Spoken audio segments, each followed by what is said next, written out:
This year, focus on what's truly important to you and let HelloFresh take care of dinner with fresh, pre-portioned ingredients and recipes delivered right to your door. Get 16 free meals plus 3 free gifts with code Morbid16 at HelloFresh.com/Morbid16. Hey, weirdos, I'm Ash. And I'm Alaina. And this is Morbid.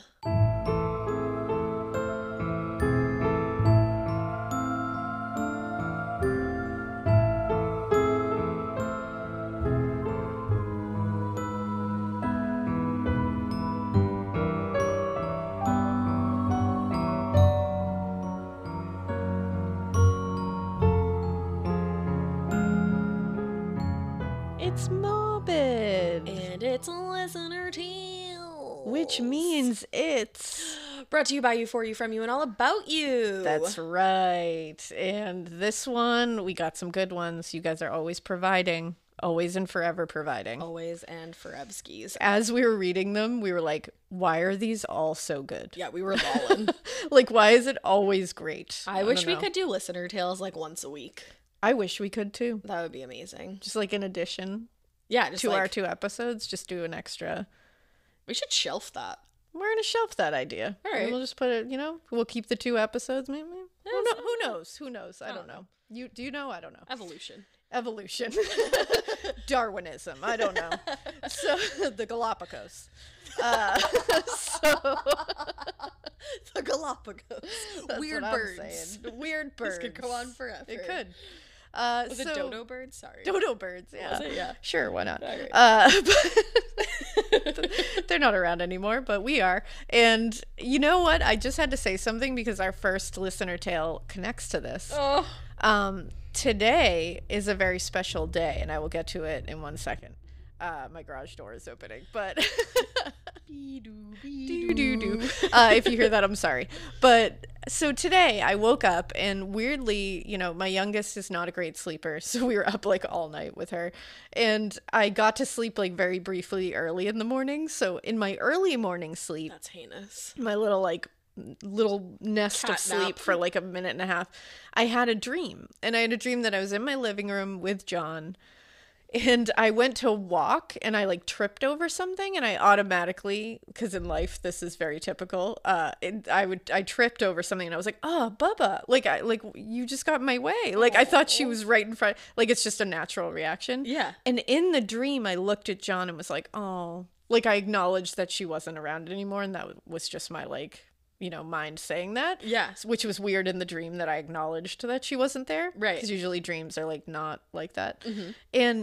But in the dream, we looked at each other, then I looked down and Bailey was there. And she was doing she used to do this crazy butt wiggle when she got Booty really dance. excited that her entire lower half would almost come disconnected from her body. She would wag it so hard. Yep. So she was doing that, and she had both her eyes. So she had those big round Bailey eyes. She was so happy, and I tackled her, and we were just like snug at each other. It was so brief, and I woke up immediately after it. Yeah. And I was crying in the dream, literally being like, it's Bailey, she's here, freaking out. I woke up and I was crying? like, oh man. And I was like, but that was weirdly comforting. I felt like she was saying hi. Because she was. They people and animals do that. Well, and then to make it even weirder, I went downstairs, I'm telling John about it, and he was like, well, today's her birthday.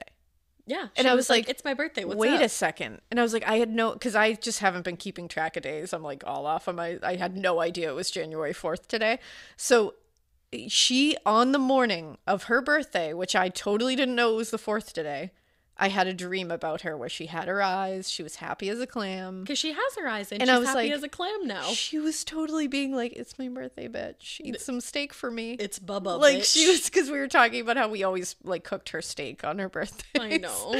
And we would get her a little cake and everything. But it was so comforting. I was like, she totally came to visit. I love it. And she was just letting me know. Just let me know I got there. She's like, I'm having a good birthday. We just wanted to stop by. Just with John's grandma. She loves John's grandma. So I feel like she was just being like, we're hanging out, me and Nana. So what's up? I love it. It was so comforting. And then, so we're looking into the listener tales, and what pops up? I was like, wow.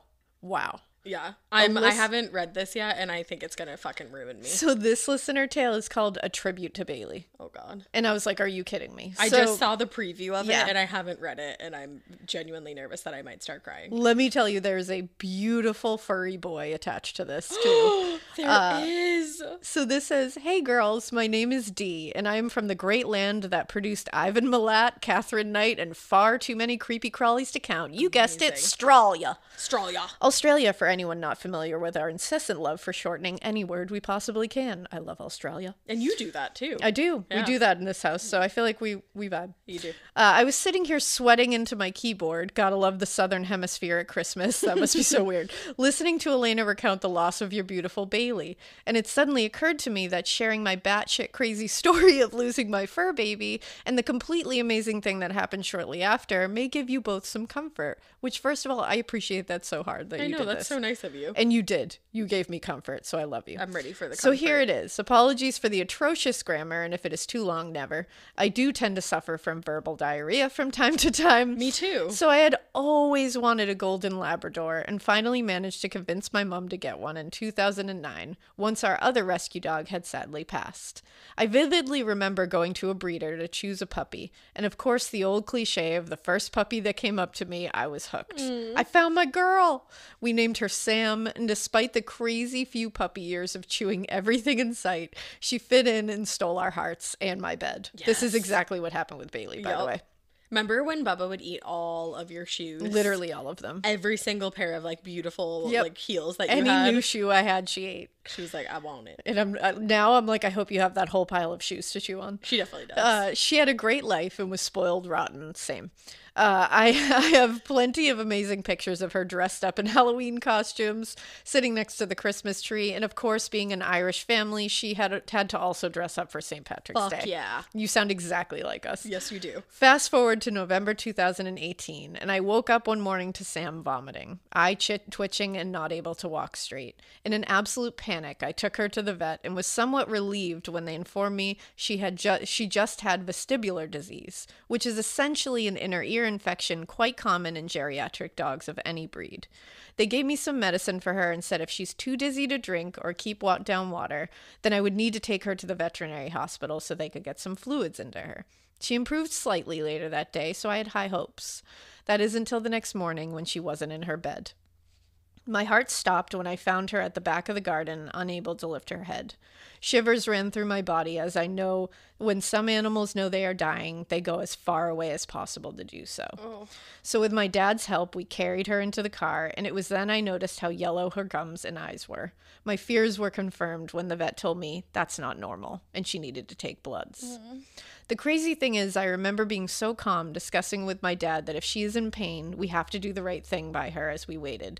This is exactly what happened with us, too. I was very calm, and I was trying to be, like, strong, because I know, like, obviously we all had a bond with Bailey, but John and Bailey had a soulmate level bond. Like, words cannot even describe They were meant to be in each other's lives, Bailey and John. Truly. I truly believe that, and so I knew, I was like, I gotta stay strong, because he needs to be allowed to, like, just lose it. Yeah. And I need to like keep it together. Yeah.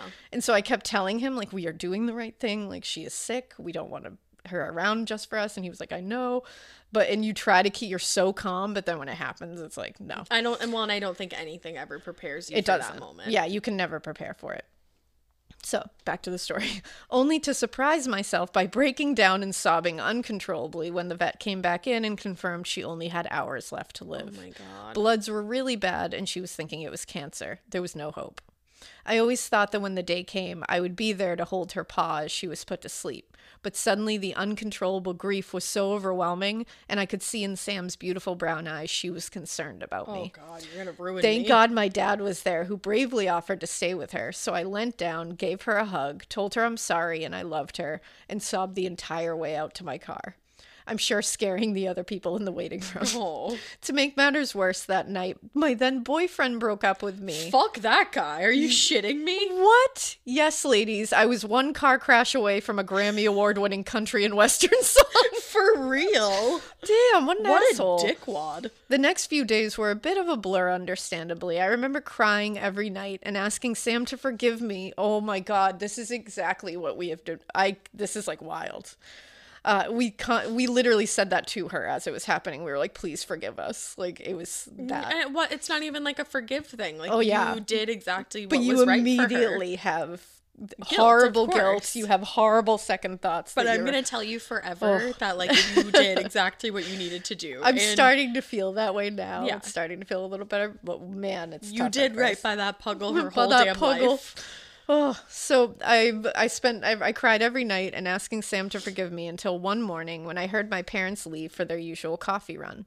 The house was silent and I turned over in bed hating my life. When out of nowhere I could hear loud music. Thinking my mom had just left the TV on, I begrudgingly got out of the bed to turn it off, but the TV wasn't on. I followed the sound into my office and stood there completely gobsmacked at realizing the music was coming from my computer.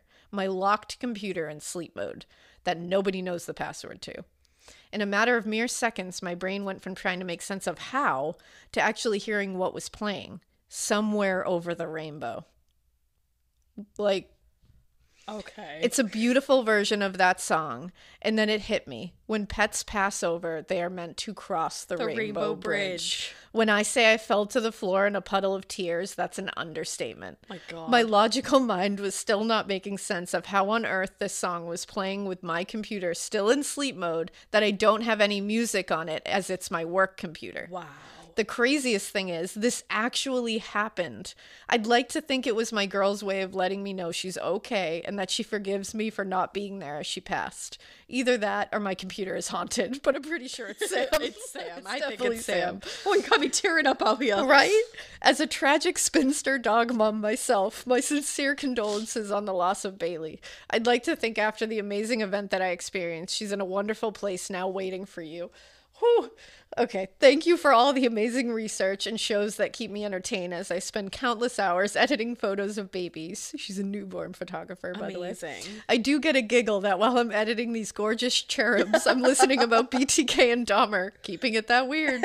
Hopefully one day when the plague disappears, you can both make it down under to say good day. I promise, despite our reputation, I have never seen a snake in the wild or been bitten by a shark or spider. That's good to know. Yeah. Until then, ladies, take care of yourselves, and I hope my experience may have brought you some comfort in this hard time. Rest in peace, Bailey. Love, D. Sam is the most beautiful dog. Sam is a beautiful baby. Her eyes. Like, I can't. And it looks like you took this photograph. Okay, fucking talent. You're phenomenal. Like, oh, okay, go off. D, that made my heart feel so good, and I can't tell you how much I appreciate it, because it immediately made me just be like, oh, they are around. They are. It's just, and it's weird that I saw that today when all that was happening. So I feel like you were meant to send me that. We're best friends now. We're soulmates, D. So as soon as I saw your picture of Sam, I was like, I'm ruined. Goodbye. That was just so great. I love it. I love that story. I love that. I still have a book I bought the girls. I don't know if I talked about the other book that I bought them, but it's really good in case anybody I think you did. The has. Invisible Leash. Yeah, the Invisible Leash. If you have, I'm sure I talked about it, but my brain is scrambled from the end of the year.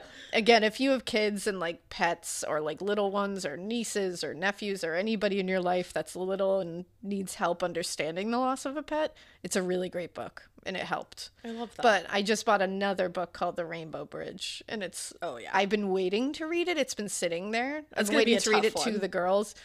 And they wanted to read it the other night. And I was like, can you give Mama just a couple more nights? Like, because I'm just like, I need to be a little more prepared for that one, because I think it's going to bring me to tears. I know the baby on Christmas was like, what's that? I won't read that. I was like, I cannot. I was like, we cannot read that on Christmas, man. I cannot do Leave that. it alone. No. But D, that was amazing. And what a way to kick off the listener tales. I know. And I have one that will really take us to a different place. It's going to take us to a different place. This one is called Listener Tale, Sexy Danish Men Near You. Single, Desperate, and Dead. And in case you didn't know, it was the subject that immediately got me. I love it. Yeah, and you were like, you need to read that one. Immediately, right now. I shall.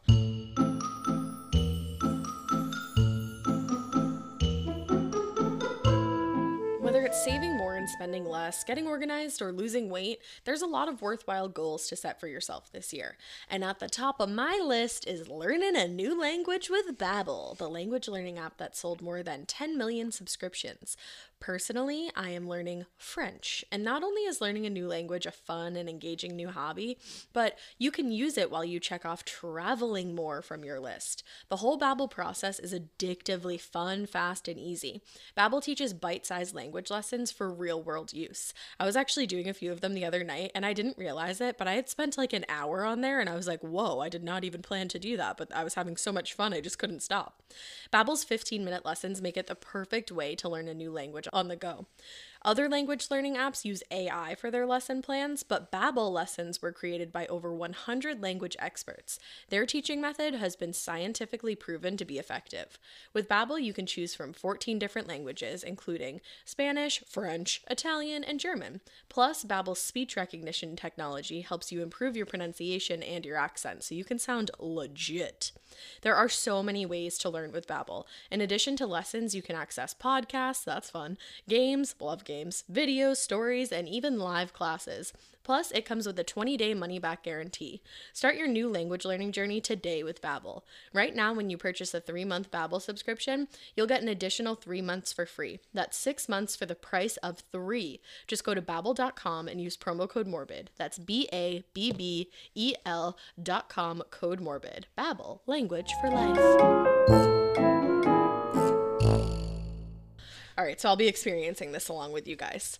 Hi, Ash and Alaina. I hope you both are doing well. I love your podcast, and I'm happy I've finally taken the time to write out this story for you two after years of being a listener. I hope y'all will read my story for the podcast. Spoiler alert, we did. We did. Or even just for your own pleasure. How about both? You can call me B, and my pronouns are they, them. No need to blur out any names because I've already done that for y'all. Thank you. You're the best. I'm a military brat from the USA, so I've lived worldwide, but I'm currently completing my final year of university in Toronto. I often listen to your podcast when I'm on the subway or working from home. I really appreciate that you all often talk about the inequities folks face because of poverty, abuse, mental illness, substance abuse, and other barriers that work again. Wow, did you just hear my Boston accent? I feel like that. I don't even have the barriers, kid. Wow. That work against certain communities. Anyways, I don't have a crime-related story, but I have had some obscure experiences while moving from place to place, and I thought that you might enjoy this spooky story about my time in Denmark. Please feel free to shorten this if you need to. No. I just thought that providing some context and history about Denmark might help. I bet it will. If you believe you have issues with a clingy partner, just think about how much more complicated it would be if you were dealing with an overly attached spirit from another country. Well, let's get into it. Please. Let's do it. Let's. So when I was 18 years old, like every other teenager, I wanted to get as far away from my parents as possible. During my final year of high school, I hadn't really found any universities that interested me, and I was lucky to have parents who worked internationally. So I essentially decided to fuck off to Denmark for a year and do volunteer work.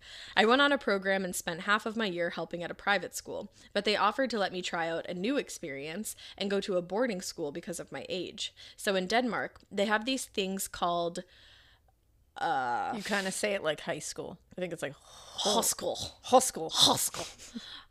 It says you kind of say it like high school, but to be honest, my Danish sucks, so I can't help much. I'll try to attach a recording of how to say it. Did that happen? No. Nah. But you know what you thought about I forgive you. I appreciate I that. had fun trying to figure that out.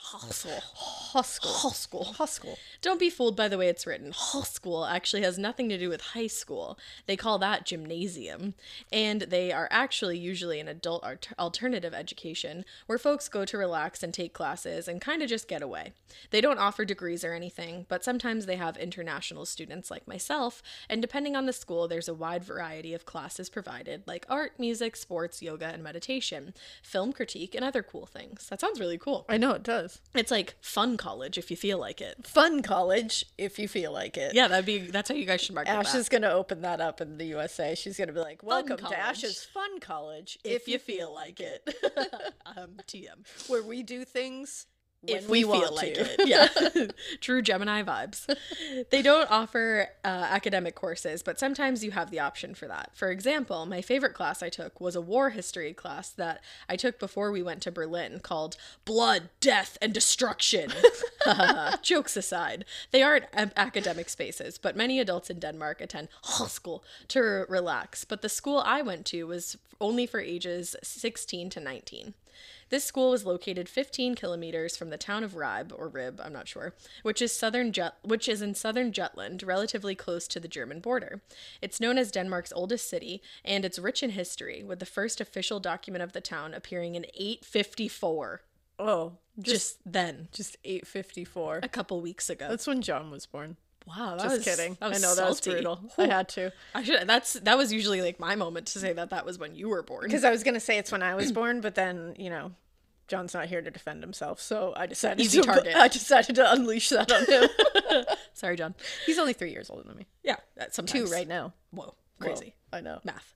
Well, it's made up of old tiny brick buildings, churches, and a towering cathedral that overlooks the town. It's a lovely little town, so if you ever have the opportunity to visit Denmark, please consider stopping by and visiting their Viking museum. I would love to. That sounds like a lot of I fun. am partly German. I am not. During I'm leaving. During World War II, the southern border of Jutland was invaded by Germany, and despite some resistance, Denmark ultimately gave in to the occupation, deciding to retreat and prevent more Danish casualties. As it so happens, my school resides in the area of invasion, with several bunkers scattered in the area, and the tiny village it sits within comprises historic homes. During the war, the school building operated as a hospital for Danish soldiers and refugees from Germany. Through time, the building was a hospital, orphanage, and school before being followed by some oof and on closures. Nonetheless, according to the staff, the main building has history and accounted deaths to it. Damn. Also, I just realized that I said I'm German. I should go to Denmark because I'm German. Wow. I mean, I didn't realize it. So. Germany was mentioned. I think my brain just went there. Yeah, somebody said Germany. I just wanted to mention and that you were like, that I too. know where things are. I don't, so. Because they were like, you should come to Denmark. I'm like, I'm German. Why not? Yeah, let's go. You were like, I'll invade again. Sure. On the second story of the main building sits 20 or so dorm rooms for students to live in. And while they eventually built more modern expansions, these were still in use. And naturally, I happened to score one. It wasn't glamorous, but I was happy to have a room to myself. So I quickly settled in and situated myself comfortably into my new home. The room never had a dark feeling, but it gave off strange energy. It often felt like I was being watched or something was there, though I never saw anything. At first, things started like your typical ghost story, with unnoticeable things vanishing until the most inconvenient moments, like a hair tie or a pen. I didn't pay much mind to it because I've had experiences with spirits in the past, so I figured that if something was in my room, it'd be best to leave it be. I did the usual, letting it be, knowing I was moving into the room and trying to cleanse the energy a bit with a candle. Things went on like this for a week or so, and then the knocking began. Oh, okay. The knocking. Out of the blue, I began to hear a rapid knocking coming from the walls, 5 to 7 knocks or so, all quick and then a brief pause. However, it wouldn't take long to follow. Sure, a couple of knocks might not have been something, but I shit you not, it would not stop. The knocking became so persistent that I became unable to sleep as the noise would wake me.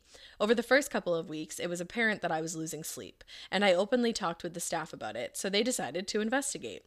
We checked the walls, the pipes, the outside trees to see if they were hitting the window, all rational explanations for this annoying sound that would come and go.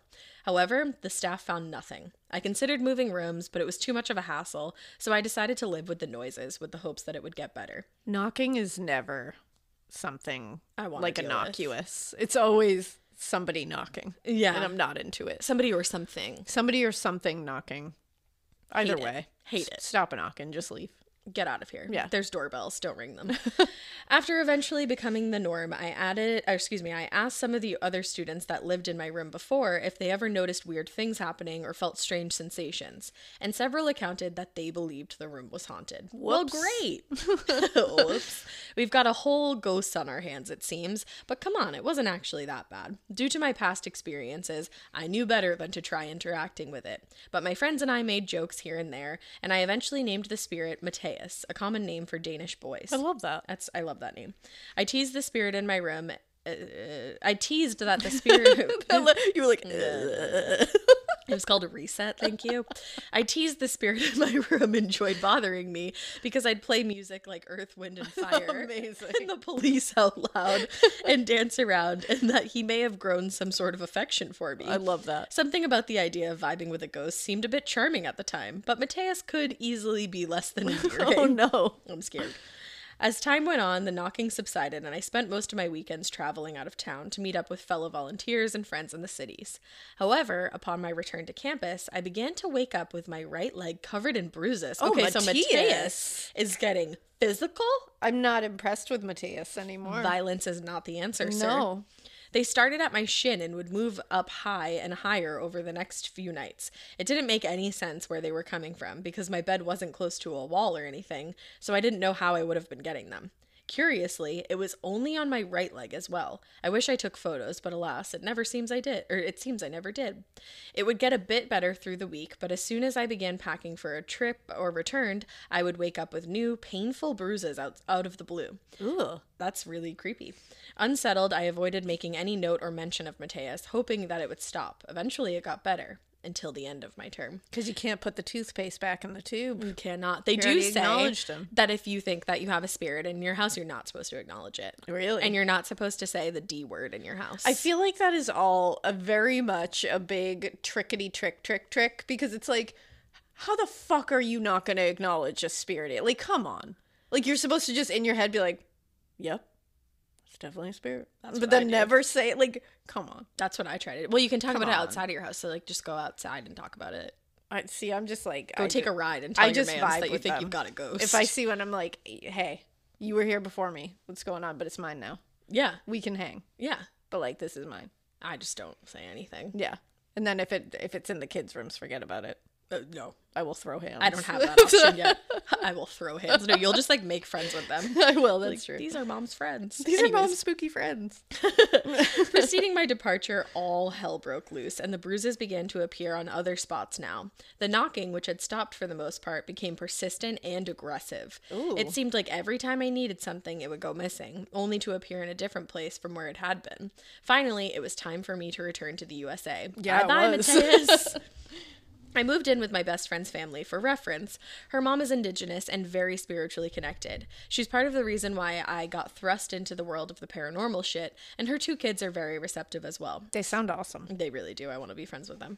So picture this. You have 7 people in a house, 2 cats and a dog. 4 of us were spiritually attuned, but her mom was the only one that had a real understanding of herself. The rest of us were kind of a chaotic mess of not knowing how to manage our emotions and the strange things that we experienced. But to top it all off, the house we were living in had a spirit in it. Oh, this is so much. From I love one the spirit chaos to the here. other. I I'm also love like, it. is Matthias gonna like link up with this new spirit? I don't know. Does he travel? I don't know. For a long time, I've struggled with the sensations I feel and odd things I experience, as they often evoke a lot of fear, yes, and I haven't known how to manage the intensity. This was a particularly stressful period of my life, thanks to trying to prepare for moving to another country for university, the reverse culture shock of returning home, and the strain of being in my hometown. Needless to say, I was feeling rather sensitive and on edge most of the time. You don't say. I would too.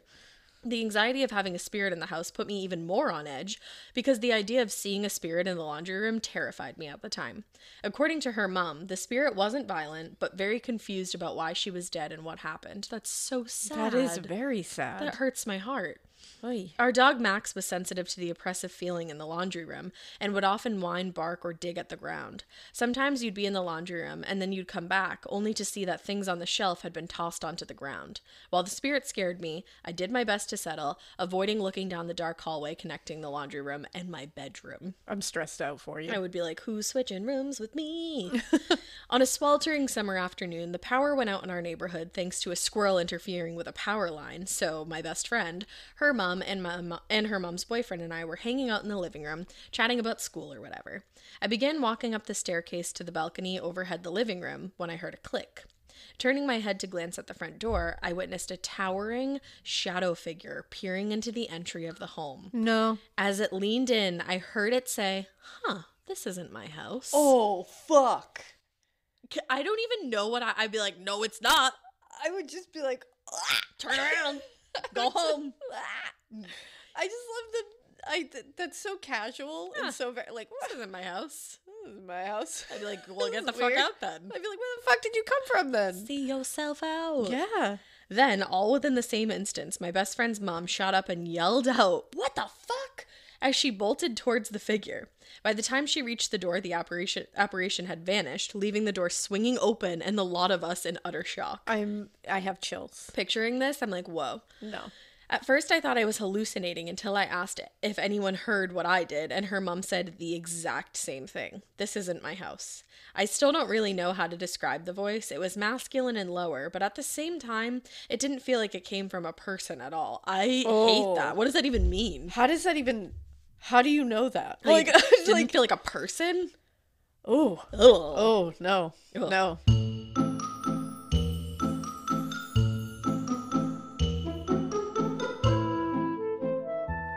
It's funny. There's all these gimmicks that promise a great night's sleep. I don't care what kind of toppers there are or how heavy a blanket might be, it's lipstick on a pig. If you're sleeping on a terrible mattress, your sleep will be terrible. It's that simple. That's why I recommend sleeping on a purple mattress. That's because only purple mattresses have the Gel Flex Grid. It's a super stretchy, ultra squishy material that adapts and flexes around pressure points and doesn't retain heat. The Gel Flex Grid is amazingly supportive for your back and legs while cushioning your shoulders, neck, and hips, no matter how you sleep. Unlike memory foam, which remembers everything, thanks to the Gel Flex Grid, purple mattresses bounce back as you move and shift. You'll never have that "I'm stuck" feeling that people get with memory foam. I now not only have the purple pillow, but I upgraded myself to a purple mattress, and let me tell you, I have been sleeping a lot better because Drew likes to do this thing where he gets to be about 1,000,000 degrees at night, and I will literally be like, oh my god, too hot, get away from me, I'm burning. But with the purple mattress, I don't really get that because, like I said earlier, it doesn't retain heat, so I'm having this beautiful cold sleep at all times.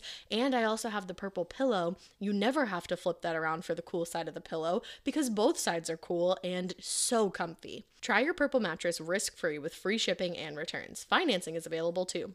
Getting a great night's sleep starts with having a great mattress. Get a purple mattress. Go to purple.com/morbid10 and use code morbid10. For a limited time, you can get 10% off any order of $200 or more. That's purple.com/morbid10, code morbid10 for 10% off any order of $200 or more. Purple.com/morbid10, promo code morbid10. Terms apply. Either way, chills and discomfort lingered in my body, same, as we frantically tried to make sense of what we had witnessed. Her boyfriend ran outside of the house, checking if anyone was around, but no one was there. However, upon discussing with my friend and her mom, we had all seen the same thing, a featureless shadow figure entering the house. It was baffling, and my friend and I immediately wanted to leave the house, so we decided to fuck off until the power was back. That's what I would do, fuck right off. I'd fuck right off into oblivion. I would fuck off into the sun. Like, fuck I right would off do that into the ether. Bye. Bye. The rest of my evening was uneventful. You deserved that. You deserved an that. uneventful evening. You after earned that. boredom. Until we returned home to chat with her mom. Apparently, things in the laundry room went a little haywire. She's like, that laundry room. I'd be like, you need to tear it down. Shit went down in there. Shit got cray. The dog had been going off for hours and was running back and forth down the hall, violently digging and tearing up the carpet. I'd be pissed. Wow. Additionally, the dry gods had arrived. The dry goods stored on the walls, pasta, cereal, etc., were torn open and scattered all over the grounds. Rude. These things were out of reach of the dog. It was fucking wild. That's okay, really rude. Like, I understand that, like, you're stressed out because you're dead. Yeah, like, super stressful experience, I imagine. I'm sure. Yeah. You don't need to make a mess of my house. Yeah, you don't need, I mean... I would be like, did you like cereal when you were alive? Would you like a bowl? Would you like to see it on the floor? Ask. Write me a note. I'll get leave you out a one. whiteboard. Hell yeah, I'll get you a bowl of cereal. You want some magic spoon? Yeah, it's delicious. You don't have to ruin it for everybody. Just take some. The milk's in the fridge. It's cool. We have oat as well. We have oat. If you're dairy free. Needless to say, my friend's mom gave all of us, including the house, a full-blown cleanse with sage. The house calmed down after that, but because of the strange thing that the shadow figure said, her mom believes that it was Mateus and that it somehow latched itself to me. I thought knew that it. too. I had a feeling. When he said that, like, he was like, oh shit, how did I Mateus get was here? like, what the fuck? Even though I tried to avoid connecting with it. She told me that sometimes it happens unintentionally, so if it was Mateus, it would make sense why the figure was lost upon entering the front door, as it was on a whole different continent. Because of the tension with the laundry room spirit, she believes the sudden invasion of another spirit caused an uproar and displeased the laundry room woman, hence the disaster. Oh my god, you had a battle royale of spirits in your laundry room. That's wild. Also, like, an overreaction. Like, there's another guy here, so you have to throw my fucking cereal all over the place. Yeah, I mean, honestly, if I was haunting a house, though, and some Matthias just comes in and is like, huh, this is my place, but I'm gonna hang anyways, I'd be like, fuck you. I'd probably throw some cereal at him. You think so? To be honest. But would you clean I'm thinking ghost Alaina. I'm not thinking me right now. But ghost Alaina, I think I'd throw some cereal at someone if they tried to haunt the same place I did. I think Ghost Ash would just be like, you want to collab? Well, it depends. Matthias didn't seem awesome. Like, he was bruising them up and shit. That is true. That's like, so not okay. I think this laundry room woman was like, okay, abuser, You're violent. Get the fuck out of here. Fair. And threw the magic spoon at them. Fair. If it had been another spirit, I'd be like, yo, let's get into it. Yeah, they could have had a total collab situation. Let's but vibe. Not with Matthias. No, good call. I haven't had anything quite as intense ever since, but I sometimes notice shadow figures. There are instances when I feel like Matthias is still with me. No thanks. And her mom explained that the spirit might always be. No. Figure out a way to get rid of that. Yeah. But it doesn't scare me as much now, especially now that I've gotten a better connection to my intuition. Good for you. Anyways, that's my story about the time a spirit followed me all across the world, only to try barging into the house and nearly scaring the shit out of everyone, while also pissing off another spirit down the hall. Wow, what a sentence. I hope y'all had a fun time reading this roller coaster of a story. I did. To this day, I will never be really able to explain what that shadow figure was, but considering all the weird shit with the bruises and knocking that happened, the idea of Matthias getting a little clingy isn't that surprising. For sure. Thank you so much for the fantastic podcast y'all put together. It always brightens my day to see new episodes and to see y'all cover important cases. I hope you stay safe. I hope you stay safe and take care. And of course, make sure to keep it weird, but not so weird that the spirit in your boarding school room in Denmark wants your attention and gets jealous whenever you leave and then becomes emotionally attached to you and decides to show up uninvited to your home back in the USA and scare the shit out of everybody. Thank you for everything and take care, B. Thank you, B, because I didn't even know that I needed that story, but I did. B. I never heard of a clingy ghost before. That's a truly wild story. Matthias needs like some better help. Yeah, but Matthias needs something. He needs something. That's all I can say about that. Get it together, He Matthias. needs something. And I don't blame the laundry room ghost for throwing some Wheaties at him. Because I still think that was like a bit of an overreaction. A little rude, but sometimes when you gotta do what you gotta do. Well, and you know, sometimes like you just can't control how you feel. Maybe she threw the shitty cereal. We don't know. We didn't have the details. True. Maybe she threw like the Raisin Bran Crunch. Yeah. I think I like Raisin Bran, though. Is that the one with the raisins in it? Yes. Yeah. I like that. Raisins remind me of old people. We've gone over this. I know. I actually like Raisin Bran. So, here I am. Well, that's good. That's good. I'm like, I want the magic spoon, bitch. Oh, magic spoon is the shit. It's primo. No other cereal will ever suffice. This is not even an ad. I just really like magic spoon. No, I really love it. All right. So the next one we are going to read is Kentucky Fried Fright. Kentucky Fried Fright. Because I want to read that one. And it is a tale of how my fat ass was almost murdered on a camping trip. I feel like I can see myself in this story, so thank you. Because I love Kentucky Fried Chicken. I love it so much. I bet it's about that. Better be. All right, here we go. Some Kentucky Fried Fright. I almost said fight. I thought you were going to say fart. A Kentucky Fried Fart. That sounds foul. All right. Hello, ladies. I've sent in a previous email about Bobby Mackey's that I hope you enjoyed. I haven't seen that, but now I'm going to look for it. Gonna type thank you for pointing it out. But while I'm sitting here listening to some spoopy tales, envious that I don't have any tales of my own, when it struck me, when the time I was almost murdered on a camping trip in rural Kentucky. How does one forget that? That, sometimes. Repressed memory. This is long, but I'm not going to apologize for it because I can hear you guys saying never be sorry for a long story. Yes! You get it. Here it goes. About 4 hours south of where I live is a little slice of heaven called Laurel Lake. That sounds heavenly. It does. Laurel Lake. It's got a nice mouthfeel to it. We love an alliteration. I love a nice mouthfeel. With words. This lake, that could go weird. This lake is in the Daniel Boone National Forest, which is an expansive and beautiful part of Kentucky.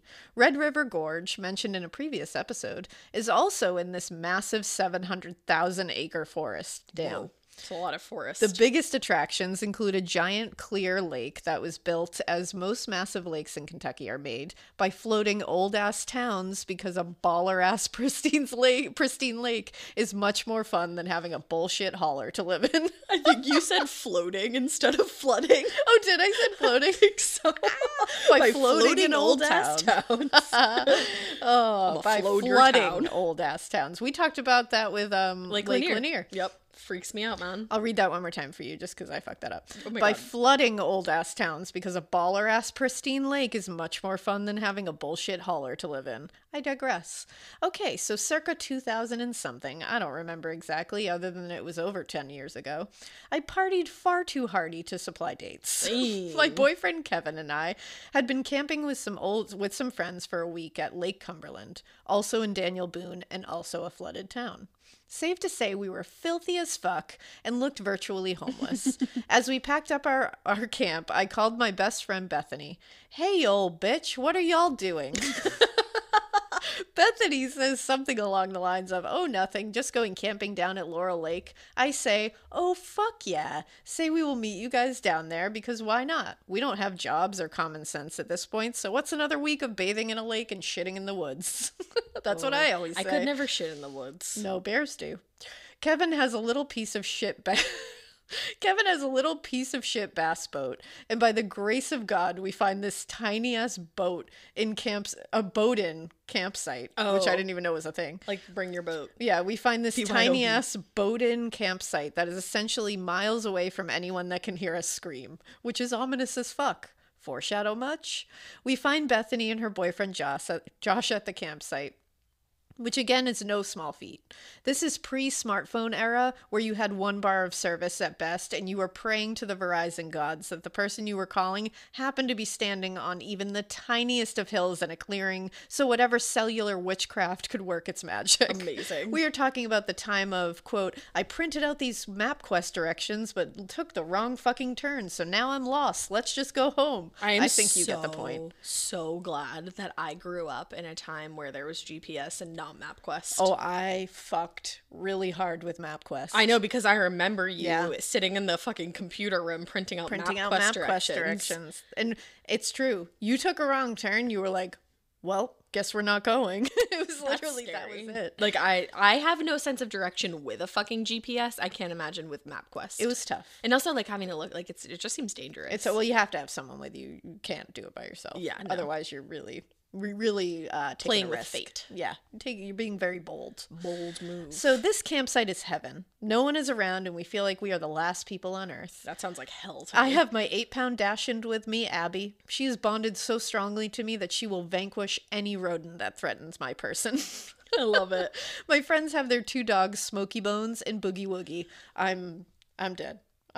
This is amazing. So dead. I also need to know if Boogie Woogie is named after the ICP song Boogie Woogie Woogie. That's a real story. Yeah. But or Boogie Woogie might be, or no, that's Oogie Boogie. Never mind. Yeah. I was thinking of Nightmare on. I think it's Nightmare Before ICP. Christmas. Hey, maybe.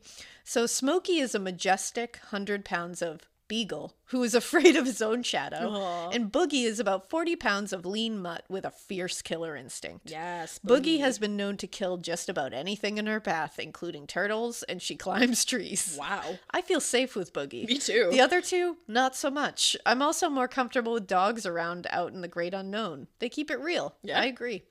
Anyway, tragically, Kevin lost a great uncle who lived down by the lake, so we thought we would kill 2 birds with one stone, funeral and adventure. Have your cake and eat it too. Why wouldn't you go see distant relatives after camping for over a week? I choose not to go because I'd rather not show up at a funeral than to show up to a stranger's funeral smelling of the woods/lake I've been kicking it in. Kevin gives 0 fucks about personal experiences. He didn't pack a suit for his funeral.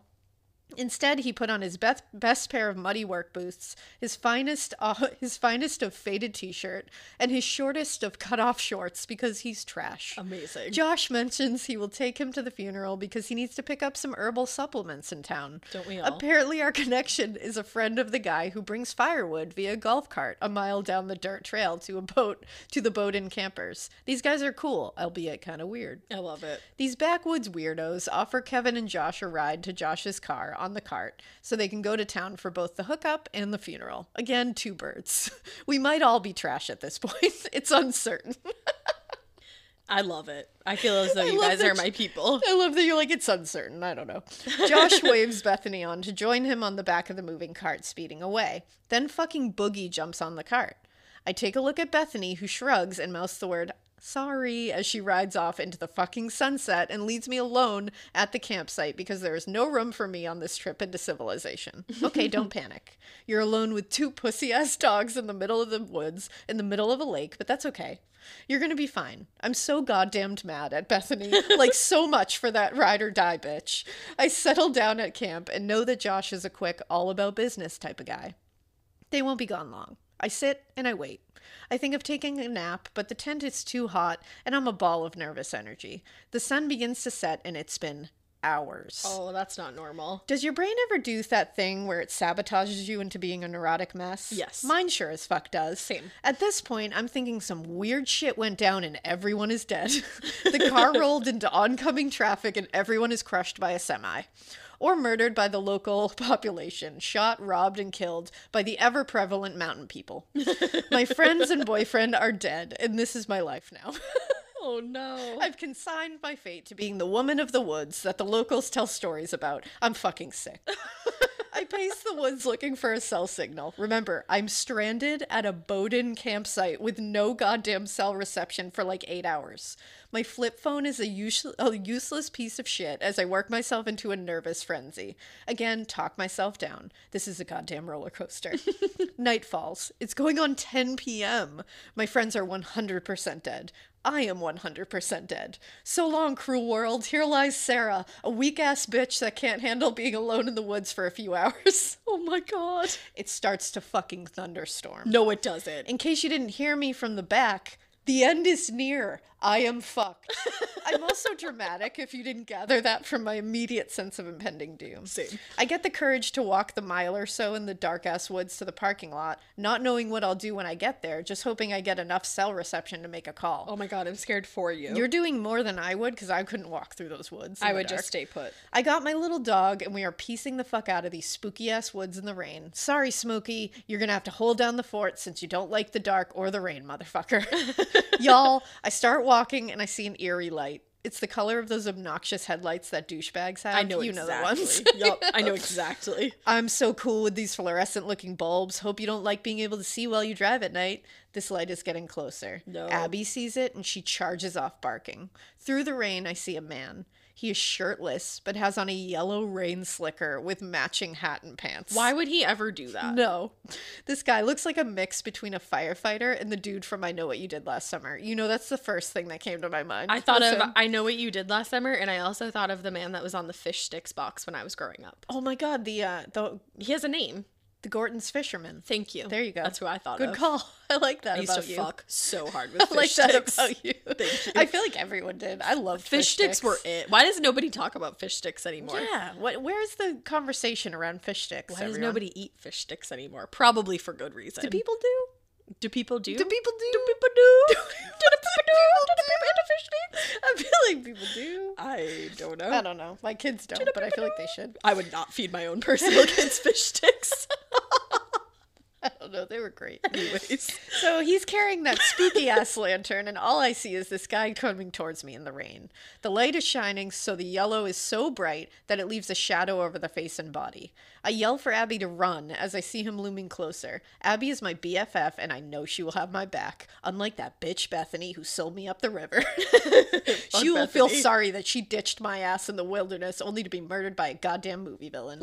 I am freaked the fuck out, so I run. I'm a big girl, and bitch, let me tell you that I've never been a track star, but when I saw this tall-ass motherfucker in a rain slicker walking up on me in a thunderstorm, I straight up Forrest Gumped my ass back to camp.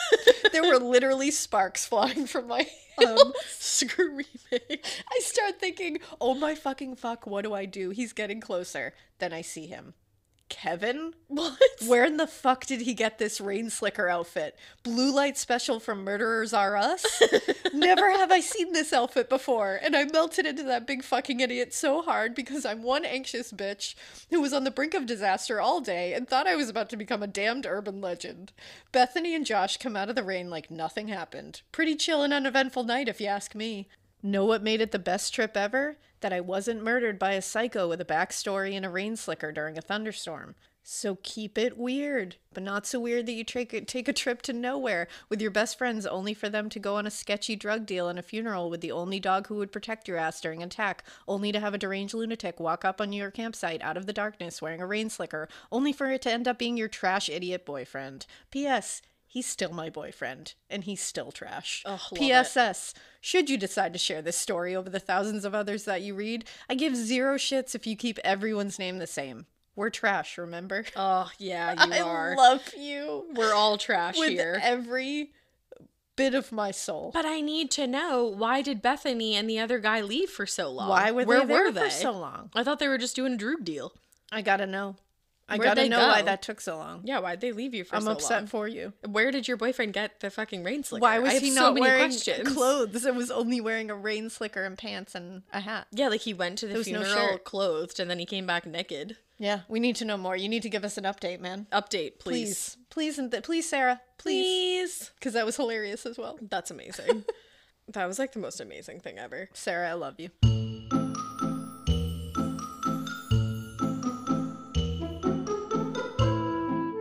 My problems with most CBDs that I've tried in the past are like the weird mouthfeel, and that aftertaste is so unpleasant.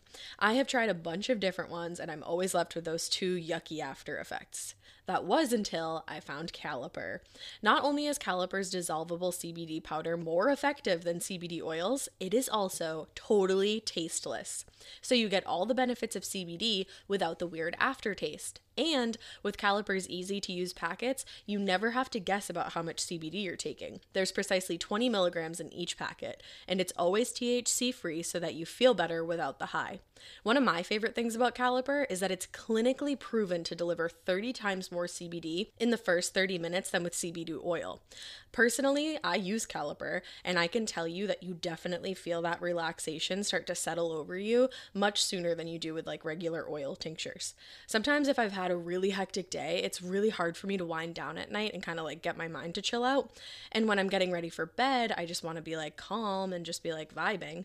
But if I pour a packet of Caliper into whatever I'm drinking that night, maybe it's tea, water, chocolate milk if I'm feeling crazy, I start to feel that slow down, peaceful feeling wash over me, and then I'm ready to cozy up and unwind.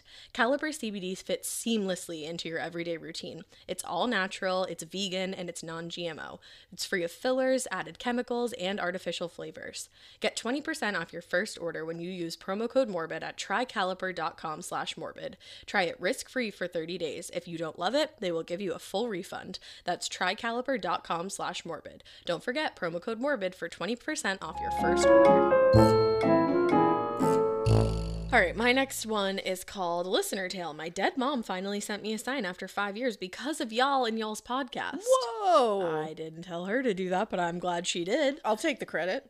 Alaina's like, I told her to do so. I did it. Hey, Ash and Alaina, my name is Kylie. Yes, you're more than welcome to use my name and any names used. You may butcher it just as everybody else does. Don't feel bad. It always happens. Sounds like Kylie, but spelled like above. I really wish that I had read that because I spent about 3 minutes trying to figure out if your name was Kylie or Keely, I think I thought it was. Yeah, I suck. But yeah, Kylie.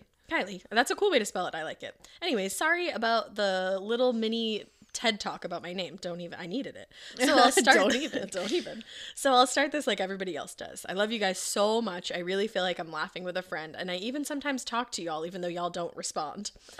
Honestly, I do that to podcasts that I listen to. I do that all the time. And sometimes I'm like, oh, I have to tell so-and-so this, and I'm like, they don't know who I am. They don't know who that person is. Yeah. Oh, I do, like last podcast on the left, but I used to do it all the time. Yep. I'd be like, oh, like my friend Marcus. Yeah, and I was Sup like, podcast. he's not my friend. That happens to me all the time. I'm like, oh, I have to tell Laura, and then I'm like, oh, she doesn't know who the fuck I am. Like, literally. Anyways, so as you read above, yes, after 5 years, y'all got my mom to get up the courage to say hey to her daughter after 5 freaking years. This is amazing. I'm gonna cry.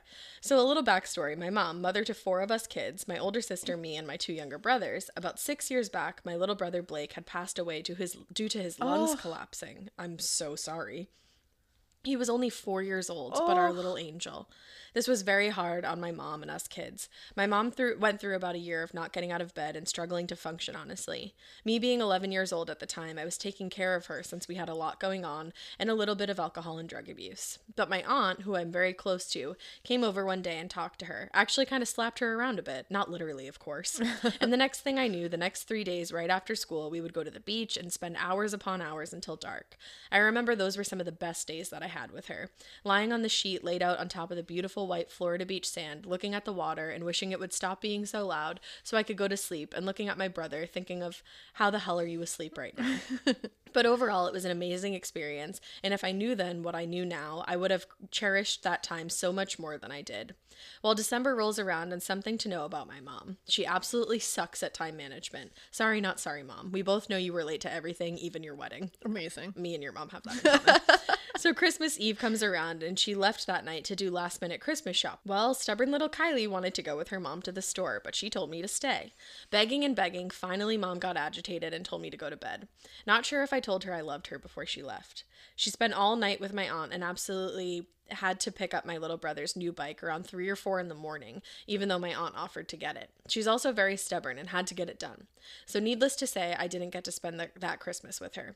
She tragically got in an accident on the way home on December 25th, 2015. That's the most horrific thing. I'm so sorry that you went through that. Seriously. I won't go into great detail about that. I'm sure you, after all this, you're thinking, damn, this chick has gone through some shit, and now we have to come to this. Wow. I know, we I feel so bad. Well, fast forward 5 years, it's November 2021, and I was on the way to Georgia to visit some family friends.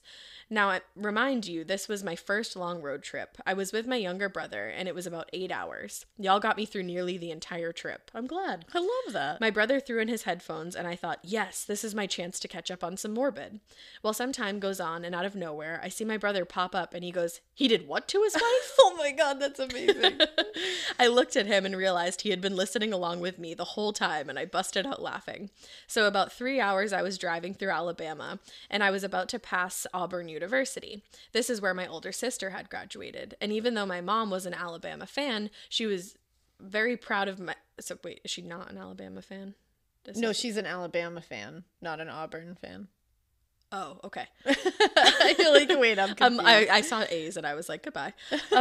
So even though my mom was an Alabama fan, she was very proud of my sister for going. She sadly passed away before she could see my sister graduate. Aww. Well, I had been wanting to stop by Auburn the whole drive since my sister would always take us there every time we went to Georgia. Well, since it was the first trip I took as the driver, I didn't want to fuck up the GPS, so I just left it be and kept driving. Around the same time, I was listening to one of y'all's listener tales. I can't remember exactly in which one, but the girl in your story was talking about how she asked her deceased father for a sign, and he was apparently very sarcastic. Well, the next day I remember this one. I do too. Well, the next day she had a literal sign in her front yard with a heart on it. Yep. I love that one. I love that. The whole time I was just wishing my mom would give me a sign since I haven't heard from her since the day she passed. Well, at that exact time, my GPS said it was rerouting, and I thought, well, fuck, I missed a turn, so I'm so into this podcast.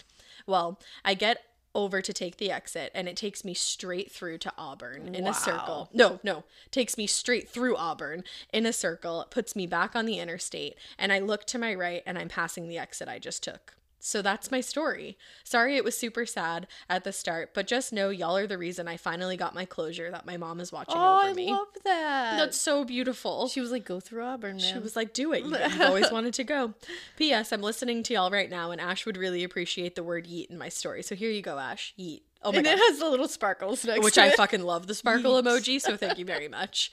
Well, with all that, stay weird, but not so weird that you randomly come across a podcast that you low-key fall in love with, accidentally make your brother listen to it, and then make him question why men cut up their wives with a chainsaw, and ask for a sign from your dead mom, then go through the university your older sister graduated from and realize that the speakers of your favorite podcast literally became your guardian angels and made your mom go the balls to give her a sign that literally was there after nearly 6 years. That's amazing. I love that. That is amazing. Ruined me. What a story. And what a strong human being you must be. Kylie, you're the best. Better than all the rest.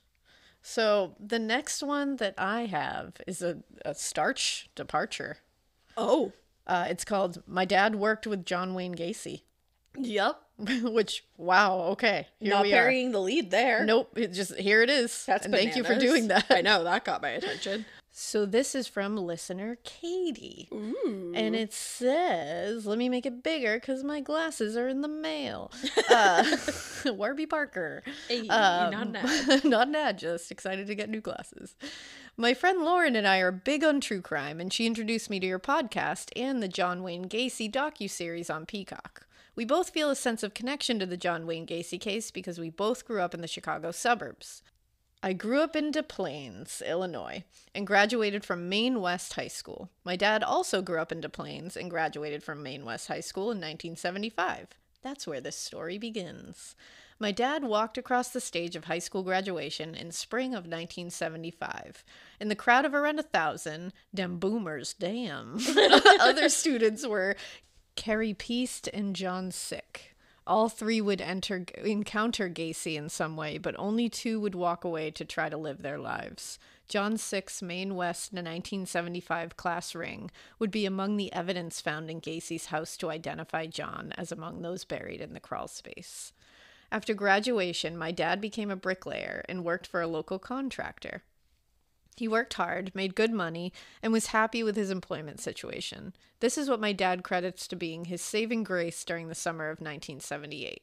You see, there was another contractor in the area who would hire young men between 15 and 25 and pay them good money as a lure. His name was, you guessed it, John Wayne Gacy. Thankfully, my dad was not one of them, but that summer, Gacy needed some extra hands, and my dad was one of those set of hands. At 21 years old, my dad got to work. He minded his own business and thank the sweet heavens was loyal as fuck to his boss. When asked if he wanted a job, he politely declined, saying he was happy where he was. I don't know if my dad caught a vibe or is just a Hufflepuff like myself. Hufflepuffs for trans rights. F you, JKR. Hell yeah. Hell yeah. I'm a Hufflepuff. You are a Hufflepuff. I'm a Slytherin. That literally goes without saying. For trans rights. Fuck you, JKR. I'm also attaching two pictures. One is a picture of Robert Peast from the docuseries, and one is of my dad around the same time. Shit is wild. When you look at these pictures, they are almost identical. Wow. Yeah, identical. They literally are. When Robert Peast went missing in December of 1978, leading to the investigation and discovery of 29 out of the 33 victims being found on the Gacy property, it's safe to say the news was everywhere. When the news reached my dad, he was about to shit his pants, according to my mom. I joke with my friend Lauren about how casual my dad is about having worked with John Wayne Gacy while fitting his perfect victimology and while he was mid-murder spree. Now, Ash, I can't speak for your dad. I think they thought your dad was the one who had the connection, but it was actually Drew's dad. But yeah, future, dad-in-law. Yeah, exactly. But partially my dad. Now, Ash, I can't speak for your dad-in-law, but I think I understand why my dad is so casual about it.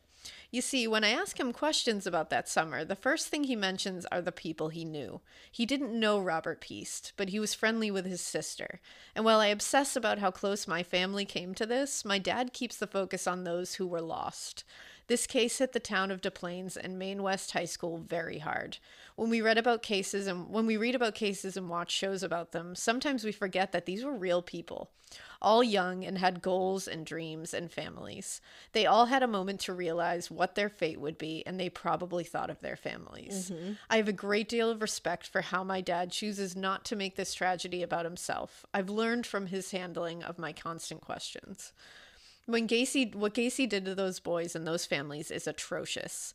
Justice has technically been served, but after watching his manipulations of his story after the trial in the docuseries, go watch it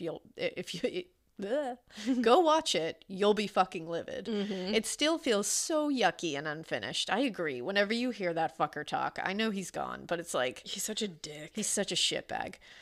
I guess that's just what happens when monsters are discovered. Gacy was put to death in May of 1994, at which point my dad had the opportunity to get married and start a family. I was born 1 month before Gacy was executed, bringing some joy to a dark memory in my dad's mind. Wow. Anyway, I hope you keep it weird, but not so weird that you accidentally volunteer to help a serial killer, but do be so weird that you catch vibes and save your own life because you're loyal as fuck. Katie. That is bananas. The, comparison of these two photos, it is wild. They could be brothers. They could be twin brothers. I mean, it is like the same boy. That's nuts. Unreal. Oh, that's so sad, I know too. whenever you see Robert Piest or any of these victims, you're just like, these adorable boys, just their whole lives in front of them. The John Wayne Gacy case is a true nightmare of epic proportions. Very much is. He was just so disgusting. Thank and goodness. depraved. Yeah. Thank goodness they're still identifying victims, because that's necessary. Absolutely. Thank goodness for DNA and genealogy right now. I know. Whew.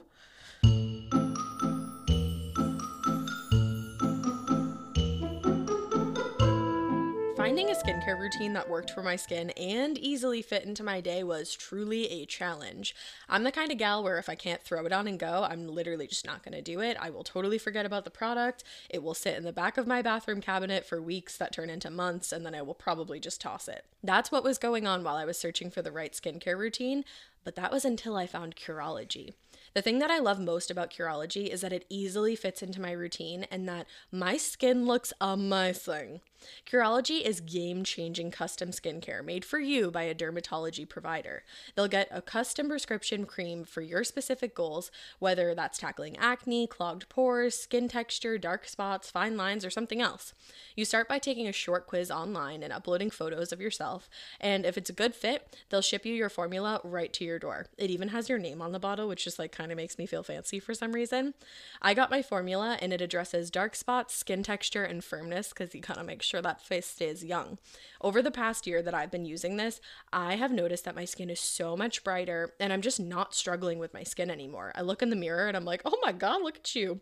The rich moisturizer leaves my skin feeling so hydrated and smooth, which for me is huge because I have really, really dry skin naturally. And the best part is that everything comes in one box, so you can customize how often you need your shipments. I get my box every 2 months, and that is like the perfect fit for me. Curology fits so seamlessly into my routine that it's just been so easy to stick with, and I'm loving the results. Get started with Curology just like I did, with a free 30-day trial at Curology.com/morbid. Just pay $5 for shipping and handling. That's CUROLOGY.com/morbid to start your free 30-day trial. Cancel anytime. Prescription subject to consultation. But wow, that was pretty wild. We had a lot of crazy tales, y'all. We did. You guys keep on keeping it weird. You guys just genuinely kill it all the time. And please continue to do so, because we want to keep doing this forever and ever. Forever. I'll be so happy loving you. If you don't get that, it's a deep cut. Oh, thanks guys for writing in. And we hope you continue to write in, and we hope you continue to keep listening. And we hope you keep it weird. Keep it so weird that you write us tributes about Bailey, because that was the most beautiful thing that I ever had in my life. And Truly. Definitely keep it so weird that your dead mom sends you a sign, because that made me so happy. It made my heart sing. Don't keep it so weird that your ghost gets attached to you, because that seems like it could become a problem later. Definitely don't keep it so weird that you're camping in the middle of the woods, because I love that story so much, but like just don't camp in the woods because it's so scary. And do not keep it so weird that John Wayne Gacy is your boss at any point in life. Yes. Yeah. Boom. Don't do it. He's gross. Bye.